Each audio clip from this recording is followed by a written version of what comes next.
नमस्कार। कई बार हमें ऐसा देखने को मिलता है कि पेट स्कैन की रिपोर्ट तो नेगेटिव आई है, उसमें कोई भी बीमारी नहीं दिखने को मिली, लेकिन ट्यूमर मार्कर अभी भी बढ़ा हुआ है।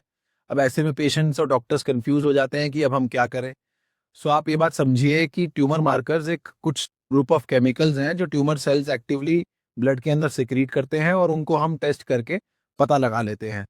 लेकिन अगर डिजीज़ माइक्रोस्कोपिक है या मान लीजिए 5 एमएम या उससे छोटा है, तो उस केस में वो पेट की रेज़ोल्यूशन पावर से कम होगा और वो पेट स्कैन में नहीं दिखाई देगा। सेकेंडली, कई बार ट्यूमर्स बहुत ही स्लो ग्रोइंग होते हैं और पेट की मेटाबॉलिक एक्टिविटी में वो पकड़े नहीं जाते। एंड लास्टली, कई बार ट्यूमर मार्कर फॉल्सली एलिवेटेड भी हो सकते हैं, जैसे कि कुछ नॉन कैंसरस या नॉन मलिग्नेंट बिनाइन कंडीशंस के अंदर या कुछ दवाइयों की वजह से। सो ऐसी सिचुएशन में हमें क्या करना चाहिए?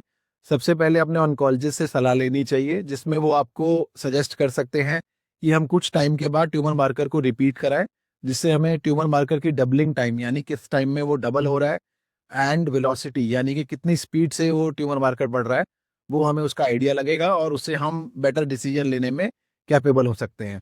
सेकेंडली, वो आपको कुछ स्पेशल एडवांस्ड इमेजिंग ऑप्शंस के तरफ डायरेक्ट कर सकते हैं, जैसे कि प्रोस्टेट कैंसर में पीएसएमए पेट स्कैन कर सकते हैं, न्यूरोएंडोक्राइन ट्यूमर्स में नोटानॉक पेट सीटी कर सकते हैं, लिवर केसेस में लिवर इमेजिंग के लिए एडवांस एमआरआई कर सकते हैं। कई बार होल बॉडी एमआरआई से भी मदद मिल सकती है।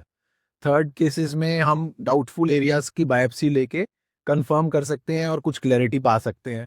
एंड लास्टली, कुछ कंडीशंस में हम wait and watch strategy follow कर सकते हैं, जिसमें हम 6 से 8 हफ्ते के बाद ट्यूमर मार्कर्स को रिपीट करा सकते हैं या 3 महीने बाद पेट स्कैन को रिपीट करा के एसेस कर सकते हैं कि बीमारी कहाँ है और कितनी फैली है। सो ऐसी किसी भी कन्फ्यूजन की स्थिति में घबराएं नहीं, अपने ऑन्कोलॉजिस्ट से सलाह लें और उनकी परामर्श को मानें। मैं हूं doctor Ashish Gambhir, director nuclear medicine services at Andromeda cancer hospital, Kundli, Sonipat. धन्यवाद।